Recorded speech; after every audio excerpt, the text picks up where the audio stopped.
माँ, तुम चारों की मंडली मेरे सामने ऐसे अचानक हाजिर क्यों हुई? मुझे चैन से गीता पाठ भी नहीं करने दोगी क्या? माँ हम सब कल शादी में जा रहे हैं क्या? मैंने मना किया है क्या जाने के लिए? जाओ जाकर नाचो वहाँ। नहीं मामी माँ, हम नहीं जाना चाहते। वाह, भूत के मुंह में राम राम, ये कैसे हो गया? नहीं बड़ी माँ, ऐसी कोई बात नहीं है। आप नहीं जाएंगी तो हम भी नहीं जाएंगे। वैसे अब ये योजना किसके दिमाग से निकली है? जरूर छोटी बहू ने अपना दिमाग दौड़ाया होगा। हैं? क्यों? माँ, आप हर बात पे मुझे क्यों कोसने लग जाती हैं? क्या मेरे सिवा यहाँ और किसी का दिमाग नहीं चलता है क्या? अब मेरा मतलब है कि अब दीदी आप खुद आपके बिना शादी में नहीं जाना चाहती है, तो इसमें मेरी क्या गलती है? मेरे लिए इतनी हमदर्दी क्यों दिखा रही है? अरे तुम्हारी इस हमदर्दी से डर लगता है मुझे, कहीं तुम्हारी हमदर्दी के चलते कहीं मर ना जाऊं। अब सच सच बताओ कि तुम लोगों का मकसद क्या है? माँ, कोई मकसद नहीं है, बस आप नहीं जाएंगी तो हम भी नहीं जाएंगे शादी में। क्यों? तुम लोग क्या सहेलियां हो मेरी कि मैं नहीं जाऊंगी तो तुम लोग भी नहीं जाओगी? अरे तुम लोग अपना अपना देखो, मेरे पीछे क्यों पड़ी हो? तुम्हारे पति जा रहे, जाकर घुमाओ उनके साथ। माँ एक बात सच कहूँ, आपके साथ वक्त बिताने में जो खुशी मिलती है ना, वो आपके बेटे के साथ रहकर नहीं मिलती। उल्टी सीधी बातें मत करना। मेरा बेटा लाखों में एक है, और सिर्फ छोटू ही क्यों, मेरे चारों बेटे बहुत अच्छे हैं। आपके भांजे भी? वो तो नहीं अच्छे। क्यों रे, तेरे साथ क्या किया उसने? मामी माँ, आप सब जानती तो है क्या किया है। मैं क्या कुछ नहीं सहती हूँ इस घर में? कभी कभी तो मन करता है घर छोड़कर चली जाऊं। इतना बुरा बर्ताव करते हैं हर वक्त मेरे साथ कि मैं बयां भी नहीं कर सकती। माना कि मैं थोड़ी सी बेवकूफ हूँ, बुद्धू हूँ थोड़ी, लेकिन आत्मसम्मान तो मेरा भी है ना मामी माँ।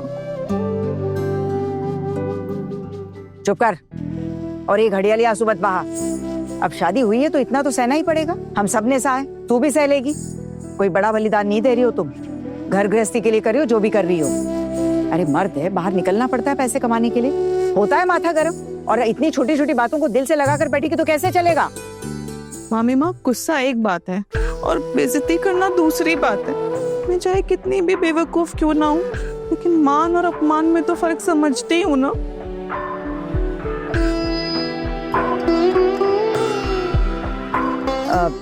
तुम्हें इस बारे में कुछ कहना है बड़ी बहू? नहीं माँ, मुझे कोई शिकायत नहीं है। आपके बड़े बेटे भले ही गरीब हों, लेकिन दिल के बहुत अमीर हैं। मुझे जो मिला है ना माँ, मैं उसमें बहुत खुश हूँ।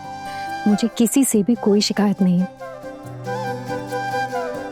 और तू, तुझे कुछ नहीं कहना? मामी माँ ये क्या बोलेगी? टुकुन भैया तो इसे कितना सारा प्यार करते। उसके प्यार का असर उसके नौकरी पर ना पड़े। अगर उसकी नौकरी चली गई ना तो हालात खराब हो जाएगी। नहीं बड़ी माँ, मैंने उनसे कही थी ये बात, फिर उन्होंने ही बोला कि साल में एक बार ही तो घर आता हूँ, और उनकी छुट्टी भी तो वैसे ही मिलती है ना, तो जब आते हैं काफी दिनों तक रुक जाते हैं। पर अब तो उनकी छुट्टी भी खत्म हो रही है, अब तो उन्हें काम पर वापस जाने का भी समय हो गया है। अब काम पर तो लौटना ही पड़ेगा, साल भर तो यहाँ नहीं बिता सकता ना। और तुम, क्या किया है छोटू ने तेरे साथ? माँ, आप बुरा मत मानिएगा, लेकिन आप जितनी निडर और साहसी है ना, जैसे सच का सामना करना जानती है, आपके बेटे बिल्कुल उल्टे। मतलब उनकी वीर की हड्डी ना थोड़ी टेढ़ी, एक नंबर के डरपोक हैं वो, और मुझे डरपोक लोग बिल्कुल पसंद नहीं है माँ। ये क्या बके जा रही है तू? मेरे सामने मेरे बेटे को लेकर इतनी बड़ी बात कह दी तूने। माँ, आपको बुरा लग सकता है, मैं मानती हूँ, लेकिन मैंने अभी जो कुछ भी कहा है ना, सब सच का है। मुझसे वादा करने के बावजूद भी मेरे एग्जाम में सबसे ज्यादा अड़चन डालने वाले वही थे। वो ना किसी झमेले में नहीं पड़ना चाहते हैं माँ, मर्द जाते, उन्हें तो हर झमेला सीना चौड़ा करके झेलना चाहिए ना, नहीं तो मर्द कैसे कहला सकते?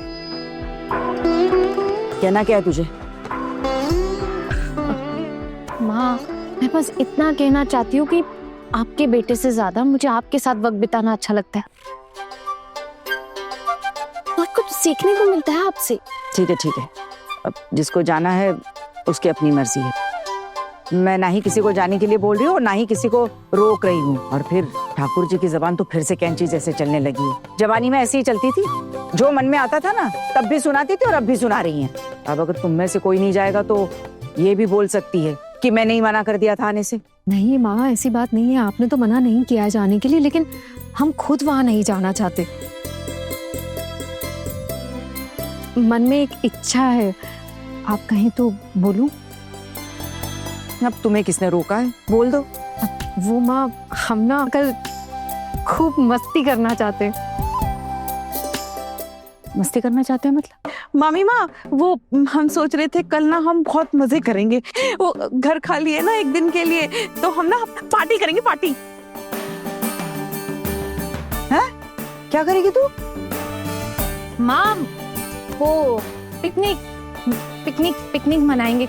खाने पीने के अलावा कुछ नहीं आता तुम लोगों को? हाँ, और कोई काम नहीं है? ठीक है माँ, अगर आप नहीं चाहती तो हम ज्यादा कुछ नहीं खाएंगे, लेकिन हमारा जो जी करेगा कल हम वही करेंगे। क्या है तेरी जी में? क्या करना है तुम लोगों को? जिसको जो आता है वही करेंगे ना, और कुछ भी नहीं। अब एक दिन की तो बात है, बार बार ऐसा दिन कहाँ मिलता है ना माँ। और माँ आप खुद बताइए, आपका भी जो मन करेगा आप वो कीजिएगा। प्लीज माँ, प्लीज मान जाइए ना। अरे मुझे चूल्हा चौके के अलावा आता ही क्या है? जिंदगी भर सिवाय खाना पकाने को कुछ किया भी तो नहीं। अरे माँ, आप कितनी अच्छी पतंग उड़ाती है, अब कल छत पे पतंग उड़ाने चले क्या? तुम लोग भी पतंग उड़ाओगे? नहीं नहीं नहीं माँ, हम पतंग नहीं उड़ाएंगे, आप पतंग उड़ाएंगी। वही तो मैं बोल रही हूँ कि जिसको जो आता है कल हम वही करेंगे। हम सबके अंदर ना एक टैलेंट छुपा हुआ होता है, वो बस हम दिखा नहीं पाते। हम औरतें हैं ना, क्या करें। और हमारी शादी भी हो चुकी, लेकिन माँ कल बस एक दिन के लिए ना हम मजे करना चाहते हैं माँ, खुल के जीना चाहते हैं, खुश होना चाहते हैं। क्या आपका दिल नहीं करता बचपन की तरह हंसी मजाक करने का? अरे बचपन और बुढ़ापा दोनों अलग चीज है। बचपन में कहाँ किसी चीज की तकलीफ होती थी। बचपन में तो हम दूसरों के भरोसे जीते थे, कहाँ जिम्मेदारियां होती थी। सारी जिम्मेदारियां परेशानियां माँ बाबा लेते थे, हमें क्या करना होता था? सिवाय हंसी मजाक खेल कूद के हमने कुछ किया है बचपन में? अब समझ में आता है कि वो दिन ही खास दिन थे मेरी जिंदगी के। सच में गरिमा, कभी कभी मुझे भी याद आता है कि शादी से पहले भी मेरी एक जिंदगी थी जिसमें कोई भी जिम्मेदारियां नहीं थी। घर वालों के आंखों का तारा थी मैं। और पता है, मेरे बाबा ना किसी भी चीज में कोई भी कमी नहीं छोड़ते थे, और माँ खाने में सबसे अच्छी चीजें मेरी थाली में परोस के देती थी और कहती थी कि खा ले। पराए घर जाएगी तो कहाँ ये सब नसीब होगा। माँ, मुझे ना इसी बात से बहुत दिक्कत है। अगर हम औरतें पराए घर को अपना सकती हैं, तो पराया घर हमें क्यों नहीं अपना सकता है? हम औरतों को क्यों डर डर के जीना पड़ता है? मैंने तेरे इतने सारे सवालों का जवाब नहीं दे सकती। जाओ, मुझे थोड़ा गीता पाठ करने दो। चलो जाओ अपने अपने काम पे। माँ, आप चाहे कुछ भी कहे, लेकिन आप मन में अच्छे से जानती है कि हम जो कुछ भी कह रहे हैं ना, बिल्कुल सही कह रहे हैं। आज आप भले इस पूरे परिवार की भागदौड़ संभाल रही हैं, सब आपको इतना मानते, आपकी इतनी इज्जत करते हैं, लेकिन माँ, क्या आपका दिल नहीं करता कि एक बार आप बचपन के दिनों में वापस लौट जाए? अगर मेरी इच्छा हुई भी लौटने की तो कौन लौटने देगा मुझे? वक्त कभी लौट कर आता है क्या? जो बीत गया सो बीत गया। ठीक है माँ, लौट कर नहीं आता मानती हूँ, लेकिन एक दिन अच्छे से उसे याद करके महसूस तो कर सकते हैं ना। जो मन में आया बोल दिया, सारी बेकार की बातें। चलो जाओ यहाँ से, बेचैनी मत बढ़ाओ मेरी। और फिर तुम्हारे पति ले जा रहे हैं ना सबको शादी में, जाओ जाकर उनके साथ घुमाओ। माँ, सच में हम उस शादी में जाकर बिल्कुल भी खुश नहीं होंगे। सबके साथ जाओ, बस सर झुकाकर खड़े रहो। मामी माँ, और हर पल हर जगह परीक्षाएं तो देनी पड़ती है, जिंदगी की परीक्षाएं नहीं खत्म होती हमारे, तो बताओ।